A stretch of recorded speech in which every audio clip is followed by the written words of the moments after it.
ان میں سے نمبر 1 ایران ہے۔ اگر ہم چلتے ہیں عرب سے مشرق کی طرف تو ایران ایک اعتبار سے یہ بازی لے گیا ہے پورے عالم اسلام پر۔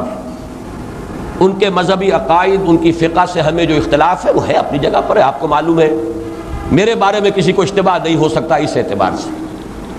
میری جس درجے دشمنی رکھی گئی ہے، جس طرح میرے سر کا جو ہے مطالبہ ہوتا تھا، 2 ہی آدمی تھے پاکستان میں کہ جن کے سر مانگے گئے، ایک کراچی کے وہ شاہ بلیغ الدین صاحب اور ایک میں۔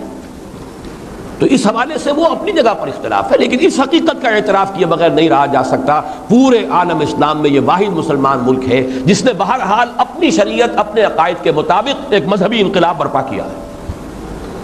اور پورے عالم اسلام میں مذہبی سطح پر، حکومت کی سطح پر فنڈامنٹلسٹ صرف ایک ملک ہے، یا دوسرا جو ہے تھوڑا سا وہ ہے سوڈان، لیکن اس کی اہمیت اس لیے نہیں کہ وہ کسی عوامی انقلاب سے نہیں بنا، بلکہ وہ تو ایک فوجی انقلاب سے شکل بنی ہے جو بھی بنی ہے۔ اللہ کرے اس میں استقامت ہو، اس سے یقینی کوئی نتیجہ برآمد ہو جائے۔ خبریں بھی اچھی آ رہی ہیں، لیکن میں تو دنیا کا جو پرسپیکٹو ہے اس کے حوالے سے عرض کر رہا ہوں کہ اس پہلو سے ایران ان کا ٹارگٹ ہے، ٹارگٹ نمبر 1 ایک خاص اعتبار سے۔ ٹارگٹ نمبر 1 ایک دوسرے اعتبار سے ہم ہیں، وہ میں بعد میں عرض کروں گا۔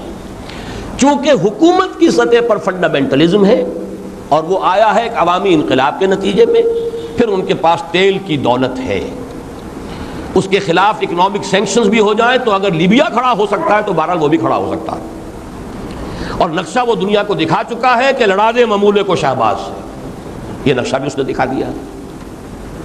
یہ ہے ایران کا معاملہ۔ نمبر 2 پاکستان۔ پاکستان 400 برس کی تجدیدی مساعی کا امین ہے، امانت دار ہے۔ پورے ہندوستان میں مجدد الفسانی رحمۃ اللہ علیہ، شاہ ولی اللہ دہلوی رحمۃ اللہ علیہ، سید احمد بریلوی رحمۃ اللہ علیہ، ان کا جہاد، پھر اس 20ویں صدی عیسوی میں یا 14ویں صدی ہجری میں علامہ اقبال جیسا مفکر، مولانا مودودی جیسا مصنف، مولانا الیاس جیسا مبلغ، شیخ الہند جیسا مجاہد حریت، پورے عالم اسلام میں ان کا پیرلل کوئی موجود نہیں۔ یہ 400 سال کی تاریخ ہے، اس کی امانت اور اس کے نتیجے میں یہاں کے مڈل کلاس میں فنڈامنٹلزم کا ایک نیوکلیس ہے،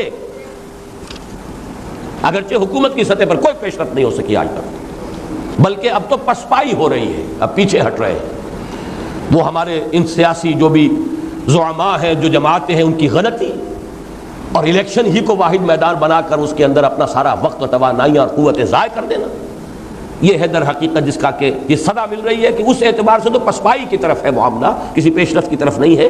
لیکن باہر والے تو دیکھتے ہیں نا کہ اندر کیا کچھ مواد موجود ہے۔